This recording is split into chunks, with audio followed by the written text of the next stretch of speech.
कोई कह दे कि तेरी किस्मत में सुख नहीं है, तेरी किस्मत में धक्के खाना लिखा है, तेरी किस्मत में दुख लिखा है,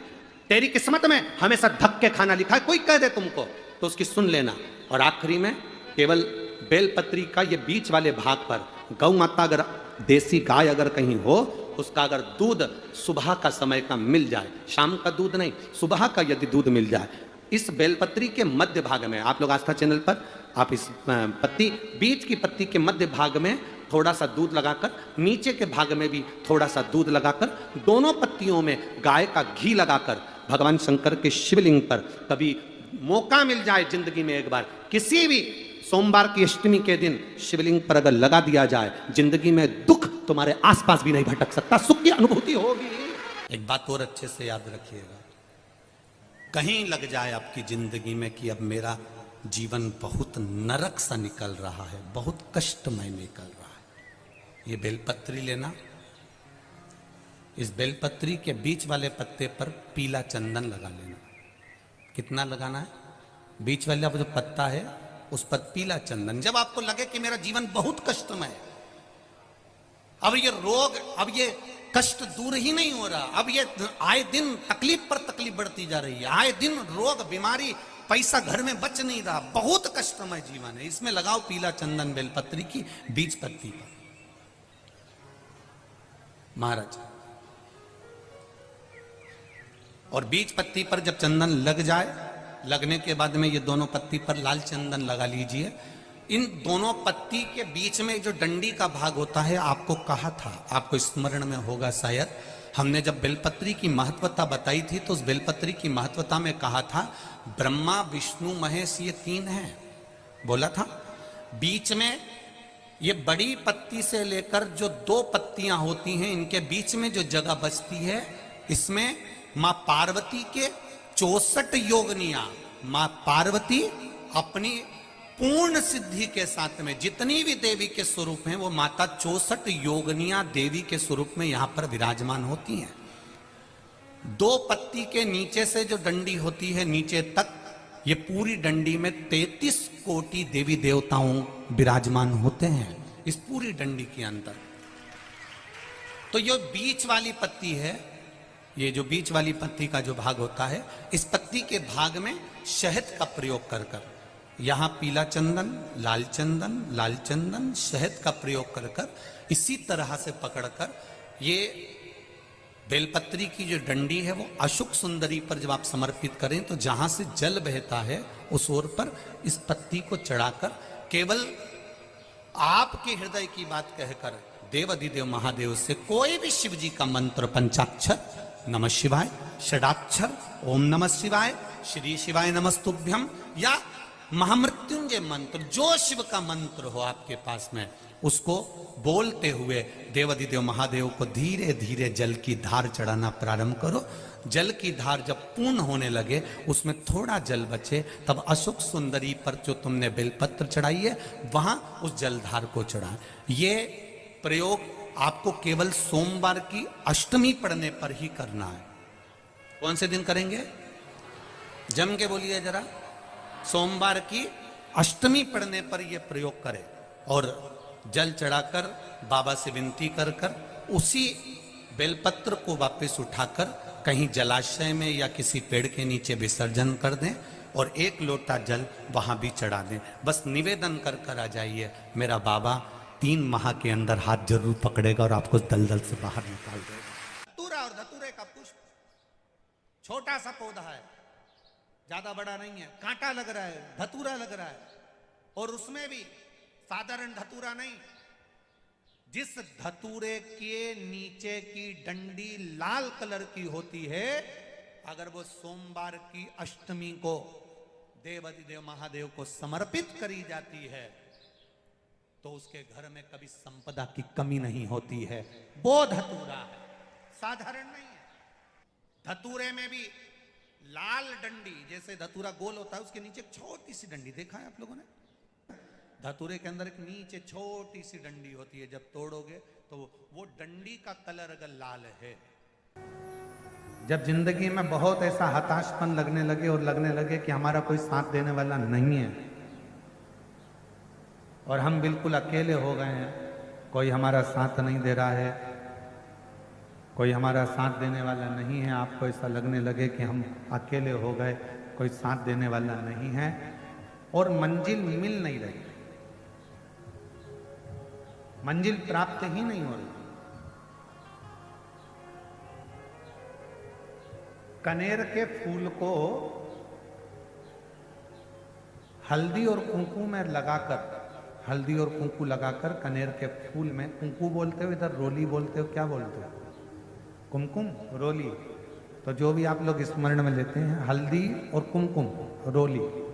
लगाकर कनेर के पुष्प को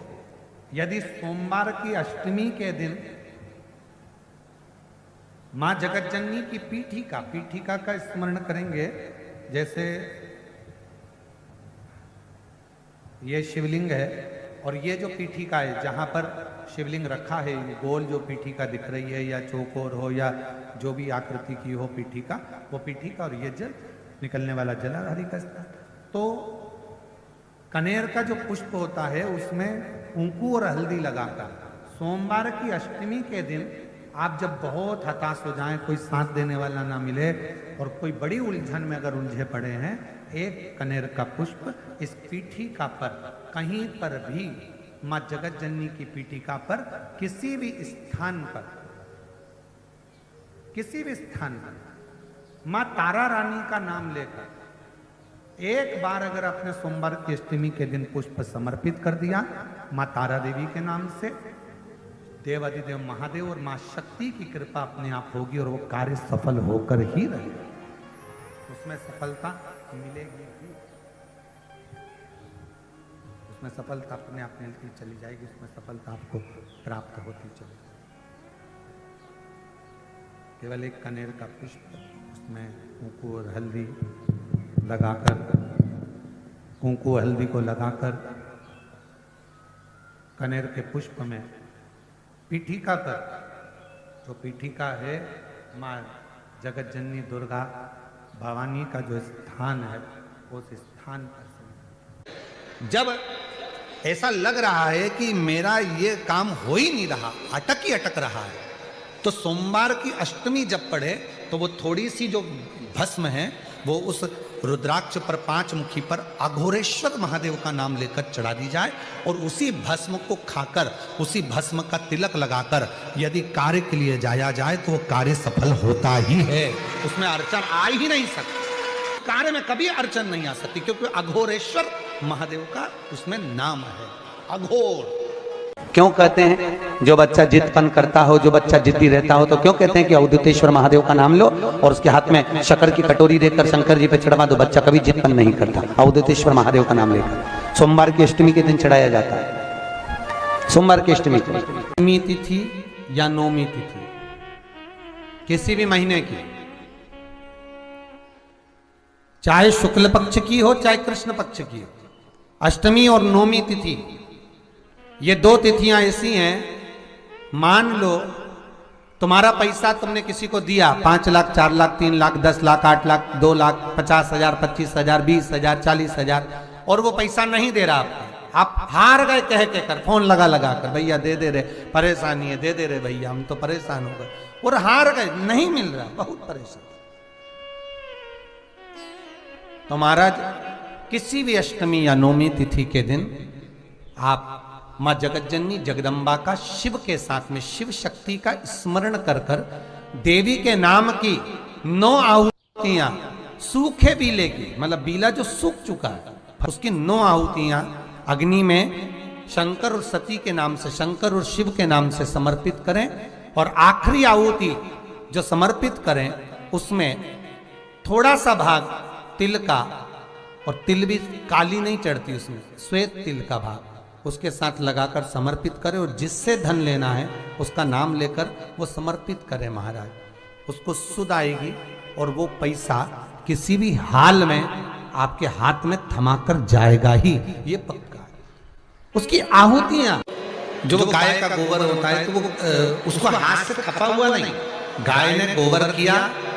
नीचे गिरा, सूखा हुआ गोबर का कंडा जो होता है उसको जलाकर भस्म बनाकर कपड़े से छानकर उसको डब्बी में रख लेते हैं,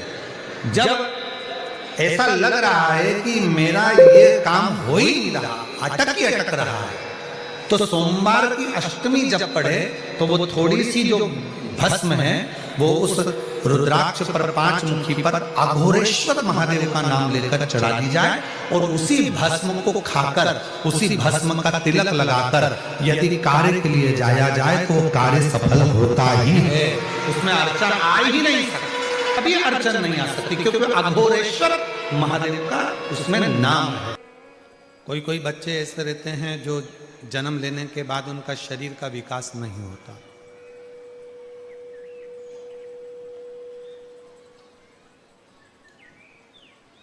मुख में से राल टपकती रहती है, पलंग पर सोए रहते हैं, हिलते नहीं, शरीर उनका काम नहीं करता, उसको गोदी में रखना पड़ता है, ले जाना लाना पड़ता है, उसको अपनी इंद्रियों का भी ध्यान नहीं रहता कि उसको वॉशरूम आई है, कि उसको कुछ खाना है या पीना है या कुछ, उसको सुध नहीं। उन बच्चों के लिए भी शिव महापुराण में एक बड़ा सुंदर सा प्रसंग आता है। अगर आपकी कॉलोनी में, आपकी सोसाइटी में, आपके मोहल्ले में, आपके आसपास के क्षेत्र में इस तरह के अगर बच्चे रहते हैं तो उनके माँ बाप को चाहिए कि शिव को, भगवान शंकर को जो बेल होता है, बेल देखा है आप लोगों ने? इधर सूरत गुजरात में क्या बोलते हैं? बेला ही बोलते हैं। तो बेला का जो फल होता है, उस फल के अंदर का जो गुर्दा होता है, फल के अंदर का जो गुर्दा होता है, उस गुर्दे को सुखाकर, उसको बाद में जलाकर उसकी भस्म अच्छी पीस कर तैयार करो। और जिस दिन सोमवार की अष्टमी हो, सोमवार के दिन अगर अष्टमी की तिथि पड़ जाती है या अष्टमी के दिन सोमवार पड़ जाता है, तो उस दिन देवाधिदेव महादेव को, अगर मंदिर में आप वो भस्म नहीं चढ़ा सकते तो घर में ही उस बाबा को थोड़ी सी चुटकी भरकर भस्म, वो जो बेले की भस्म बनाई है वो शिव को समर्पित कर दो। उसी भस्म को निकालकर उठाकर, जो डब्बी में ज़्यादा भस्म है उसी में उसको डाल लो और उस भस्म को बिल्कुल पिसी बारीक एकदम महीन भस्म को, जो बच्चा राल टपकाता है या उसका शरीर का विकास नहीं होता है, शरीर कमज़ोर है, वो उठ नहीं सकता, बैठ नहीं सकता, इंद्रियों का भान नहीं रहता, उस बच्चे को यदि थोड़ी थोड़ी भस्म प्रदोष समय के पहले, प्रदोष काल के पहले, शाम के समय के पहले अगर उस भस्म को थोड़ी सी मात्रा में, जरा सी मात्रा में अगर उसकी जिह्वा पर लगाया जाए तो धीरे धीरे उसकी इंद्रियां काम करना प्रारंभ कर देती है। इंद्रियां काम करती हैं। एक बात और आपसे कहेंगे, उतारिएगा। जिसके शरीर में सफेद चमड़ी पड़ने लगती है, चर्म रोग हो जाता है, या चेहरे पर आंख के पास में पूरा कालापन आ जाता है, उसको हमेशा याद रखना है, लाल चंदन का लेपन पीपल के पत्ते पर करिए। काय पर करना है? पीपल के पत्ते पर लाल चंदन का लेपन करिए। लेपन कर कर सोमवार की अष्टमी के दिन उसको लेपन कर कर वापिस निकाल कर शंकर भगवान पर उसका धीरे धीरे त्रिपुंड बनाकर लेपन करना प्रारंभ करिए। जब आप त्रिपुंड बनाकर लेपन करना प्रारंभ करें, उसके बाद उस चंदन को जो सोमवार की अष्टमी है तब निकाल कर लिया है और निकाल कर लाकर उसको डब्बी में रख लें। उस चंदन का प्रयोग चर्म रोग के स्थान पर थोड़ी थोड़ी मात्रा में करना प्रारंभ करें, पानी के साथ मिलाकर। परंतु उस चंदन को केवल 6 से 7 दिन में प्रयोग करिएगा, ज्यादा नहीं। धीरे धीरे चमड़ी, परंतु उसको सोमवार की अष्टमी के दिन सिद्ध कर कर बनाना है। उसको सोमवार की अष्टमी के दिन चढ़ाना है श्री शिवाय नमस्तुभ्यम या ओम नमः शिवाय या पंचाक्षर मंत्र या महामृत्युंजय मंत्र, जो आपको आता हो, शिव जी का जो नाम आपको याद हो उसको बोलकर चढ़ा दो। उसको लिया, फिर उसको अपने शरीर पर लगाना प्रारंभ करो। उसका फल आपको 15 दिन के अंदर धीरे धीरे धीरे धीरे प्राप्त होना प्रारंभ हो। लाल चंदन का प्रयोग शिव जी के लिए अवश्य। दूसरा, जब विषम परिस्थिति आ जाए, ऐसा लग रहा है कि आपने पशुपति व्रत कर लिया, सोमवार की अष्टमी का प्रयोग कर लिया, मैंने शंकर जी की आराधना कर ली, तो भी विषम परिस्थिति चल रही है, अभी तक कोई सुधार आने को तैयार नहीं है, शंकर जी के मंदिर में जब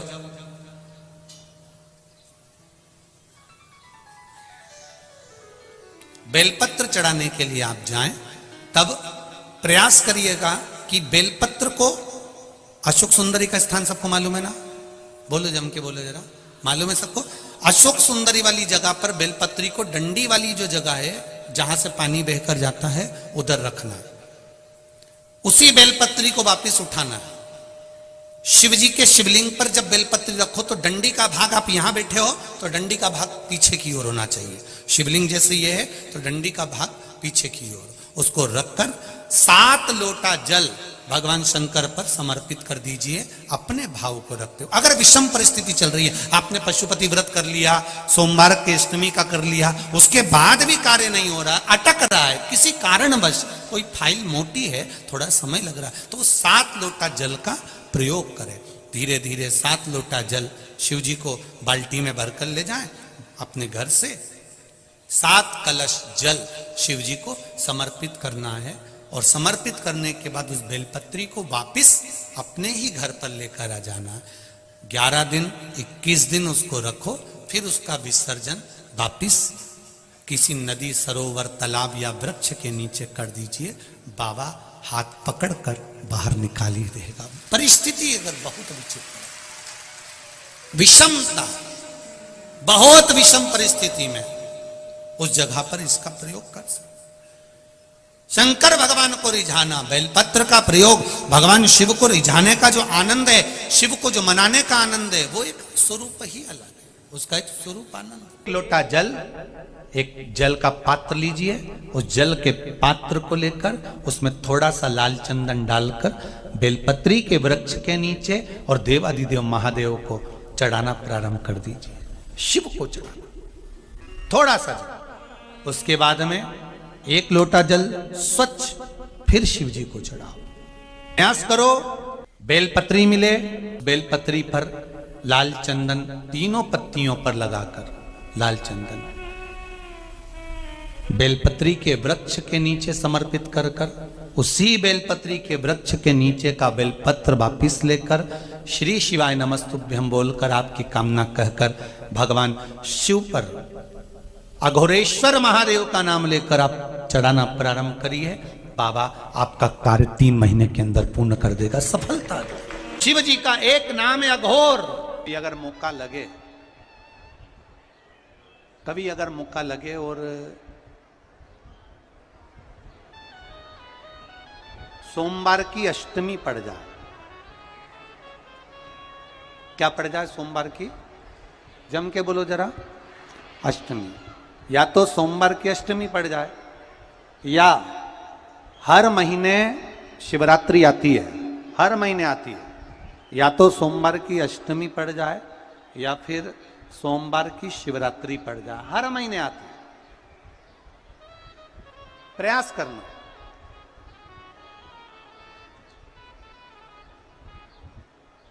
कहीं से देसी गाय का दूध मिल जाए, थोड़ा सा दूध देसी गाय का मिल जाए, थोड़ा सा दूध,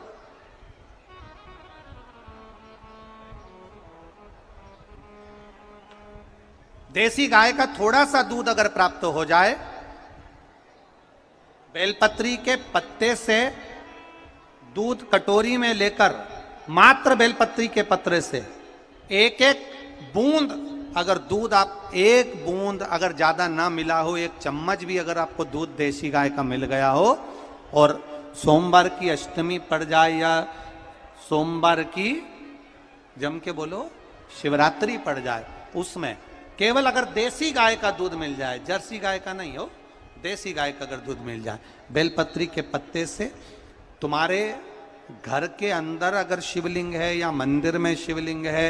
या तुम्हारे नजदीक में कोई शिवलिंग है, उस पर बूंद बूंद 1-1 बूंद अगर शिवलिंग पर दूध समर्पित कर रहे हो, श्री शिवाय नमस्तुभ्यं, नमः शिवाय, या षडाक्षर मंत्र ओम नमः शिवाय, या 33 अक्षर का मंत्र महामृत्युंजय मंत्र, इसका स्मरण कर कर शिव जी पर देसी गाय का दूध समर्पित कर कर इस बेलपत्री को अशोक सुंदरी वाली जगह पर अगर आप समर्पित कर देते हैं, फिर आप जिस भी चीज के लिए अप्लाई करें, मेरा देवाधिदेव महादेव आपका हाथ पकड़कर खींचकर आगे बढ़ा ही दे। मेहनत करना, कर्म पूरा करना, पढ़ाई अच्छी करना, और पढ़ाई के साथ में विद्या अध्ययन करने के साथ में अच्छी मेहनत के साथ में देसी गाय का दूध भगवान शंकर को समर्पित करना, भगवान शंकर को समर्पित करना। देसी गाय का दूध धीरे धीरे धीरे धीरे समर्पित करना, भाव के साथ आप समर्पित करें। ए गला पकड़ रहा है बाबू। देसी गाय का दूध एक एक बूंद समर्पित करिए, धीरे धीरे समर्पित करो।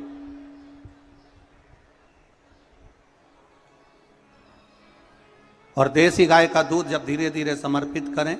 बड़े रास्ते से आनंद से धीरे धीरे जब आप समर्पित करेंगे, बेलपत्री वही दूध में सनी हुई बेलपत्र अशोक सुंदरी वाली जगह पर, उस समय पर डंडी का भाग शिवलिंग की ओर नहीं होना चाहिए, उस समय पर डंडी का भाग जहां से पानी बहकर जाता है अशोक सुंदरी की ओर से, वहां पर होना चाहिए। कार्य में सफलता मिलती ही है। कभी कभी होता है कि बहुत तकलीफ है और नहीं हो रहा काम, बहुत दिनों से लगे हो नहीं हो रहा, हरा मूंग ले जाओ। मूंग के दाने तो रहते हैं घर में, केवल 31 मूंग के दाने लेकर जाइए, 31 चावल के दाने लेकर जाइए और 31 ही बेलपत्र लेकर जाइए। जिस दिन सोमवार की अष्टमी हो, कौन से दिन? सोमवार की अष्टमी हो, उस दिन शंकर जी के मंदिर में जाओ, 3 चीज लेकर जाओ, मूंग के दाने, चावल, बेलपत्र। चावल जो 31 लेकर गए हो, अपनी कामना कर कर शंकर जी की देहली पर रख दो, चौखट पर, कहीं पर भी एकांत में उसको रख दिया जाए। मूंग के जो दाने लेकर गए हो 31, वो नंदी के पास में, जो नंदी का पांव ऊंचा रहता है उस पांव के पास रख दीजिए। और जो 31 बेलपत्र लेकर गए हो, वो 31 बेलपत्र अशोक सुंदरी वाली जो जगह है, आपको पहले बताया है कथा में, अशोक सुंदरी जी का स्थान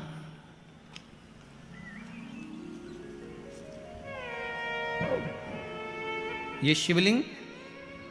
ये जलाधारी जहां से पानी बहता है, उसके बीच में एक मोटी सी लाइन होती है जो शंकर भगवान की